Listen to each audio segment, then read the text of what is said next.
पूछ रहे हैं कि जीव को इस अध्याय के श्लोकों में बताया गया है कि हर जगह भटकता ही रहता है और जो माया के वश होकर एक बार भटकाव के रास्ते पर निकल पड़ा उसे फिर अपने परम पुरुषार्थ का कभी पता नहीं चलता। तो कह रहे हैं कि इन बातों के अनुसार तो जैसे मनुष्य किसी साधारण स्थिति में माया के ही जाल में है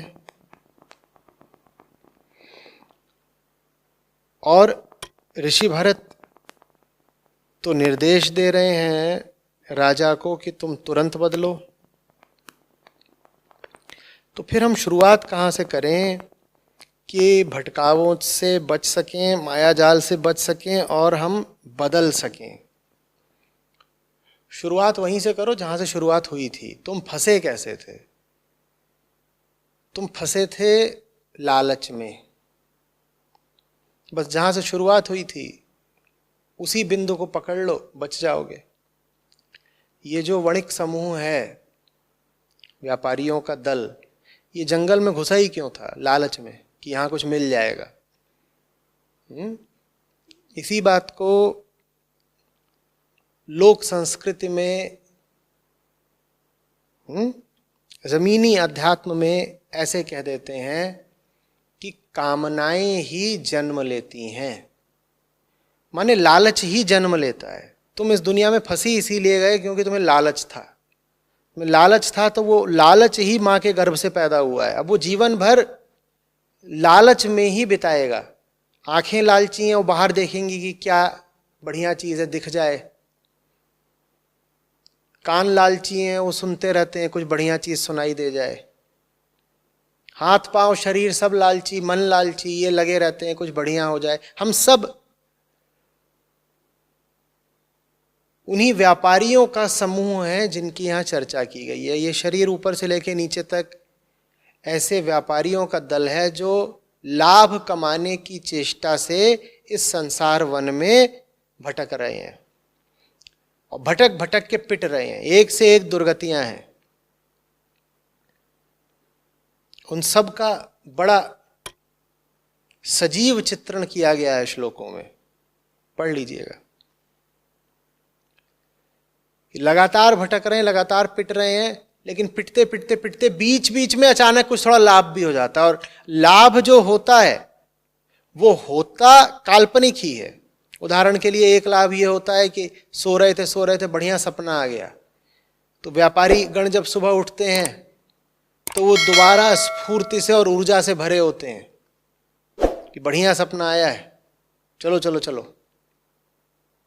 या भटक रहे हैं, भटकते भटकते एक भटकने वाले ने एक भटकने वाली को पकड़ लिया और फिर एक छोटा सा भटकने वालू पैदा कर दिया और बड़े प्रसन्न हो गए। तो भटकने के भी अपने मजे हैं। वो जो भटक रही थी वो भटक ना रही होती तो तुम जैसे भटके हुए के पास क्यों आती? अगर वो भटकी हुई ना होती तो तुम्हारे हाथ कभी लगती ही नहीं। तो देखो, भटकने का फायदा मिल गया ना। जो भटक रहा है वही तुम्हारे खेल में फंसेगा। दूसरों का भी स्वार्थ तुमसे यही है कि तुम भटको। भटके पुरुष को कोई सुधरी हुई, सुलझी हुई नारी तो मिलेगी नहीं। तो भटके हुए पुरुष का स्वार्थ ही इसी में है कि वो चाहे कि नारियां भटकी हुई ही रहें। नारियां अगर भटकाव से मुक्ति पा गई तो पुरुषों के हाथ कहाँ आएंगी? पुरुष अगर भटकाव से मुक्ति पा गए तो नारियों के हाथ कहाँ आएंगे? तो ये जो व्यापारियों का पूरा दल है, ये कुछ तो इसलिए भटका हुआ है क्योंकि पैदा ही भटका हुआ था, और कुछ इसलिए भटका हुआ है क्योंकि सब व्यापारियों का परस्पर स्वार्थ इसमें है कि दूसरे बाकी लोग सब भटके हुए रहें।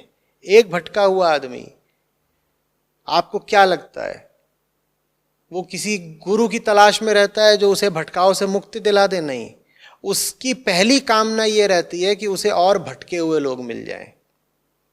समझिएगा बात को।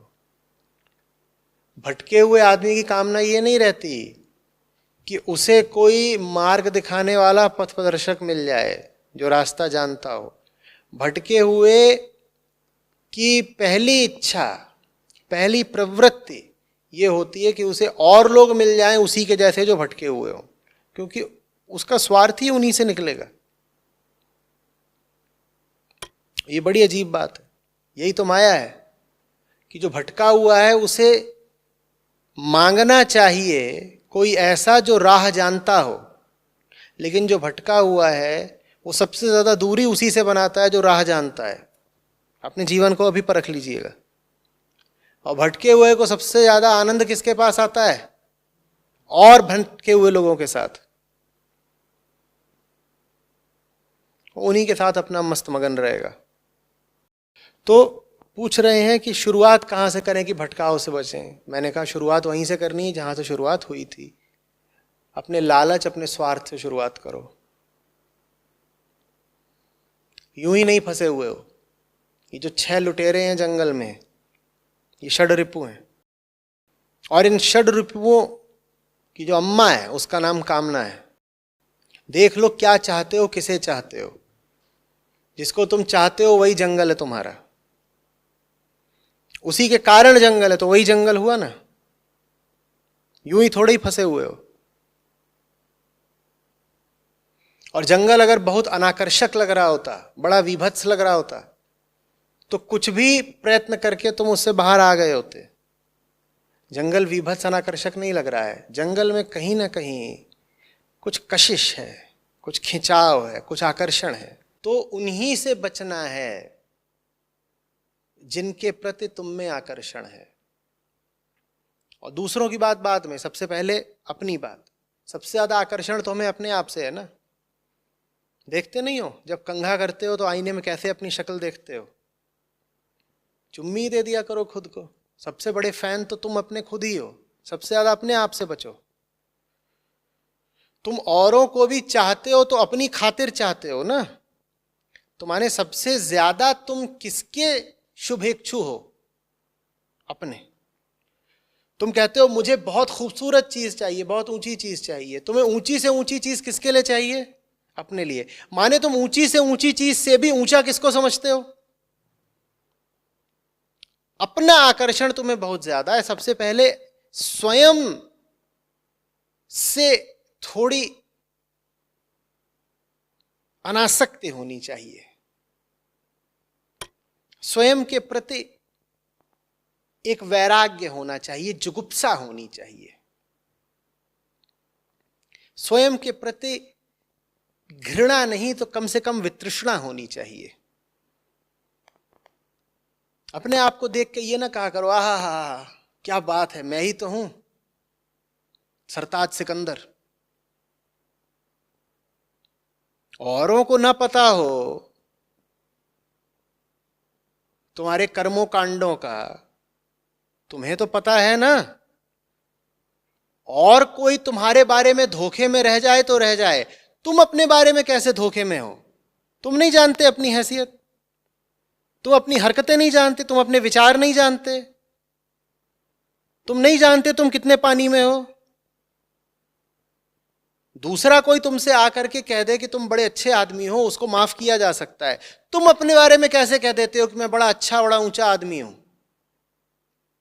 यहां से शुरुआत करो। तुम्हारा प्राथमिक आकर्षण अपने प्रति है। अपनी नजरों में गिरो।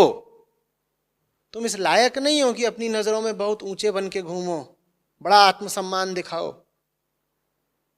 अपनी नजर में गिरना जरूरी है। जो अपनी नजर में गिर नहीं सकता वो जीवन में उठ नहीं सकता। मेरी बातें बिल्कुल उल्टी लग रही होंगी, मैं जानता हूं, क्योंकि हमें पाठ यही पढ़ाए जाते हैं कि आत्मसम्मान, स्वाभिमान वगैरह होना चाहिए। और मैं कह रहा हूं अपनी नजरों में गिरो। पर सुन सकते हो तो सुन लो, नहीं सुन सकते तो बटन दबा दो।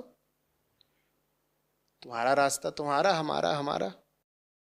जंगल में तुम घुसे हो आकर्षण से, जंगल में घुसे हो तुम कामना से प्रेरित होकर, और तुम्हें पहला आकर्षण अपने प्रति है। अपने प्रति आकर्षण छोड़ो। इस लायक नहीं हो कोई हम में से इस लायक नहीं है, मैं कोई व्यक्तिगत इल्जाम नहीं लगा रहा हूं किसी पर, कोई हम में से इस लायक नहीं है कि अपना बड़ा प्रशंसक रहे। जो अपना प्रशंसक होना बंद कर देता है, जिसमें आत्म संशय आ जाता है, बल्कि जो आत्मनिंदा से भर जाता है, वो उन चीजों से फिर मुक्त हो जाता है जो निंदनीय हैं।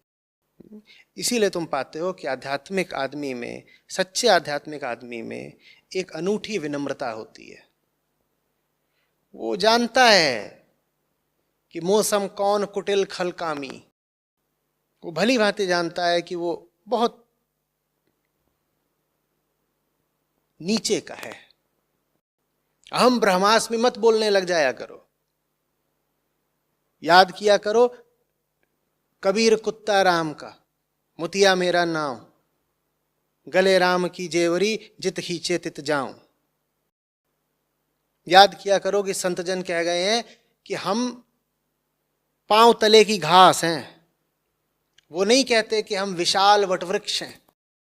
चौड़ छोड़ दो,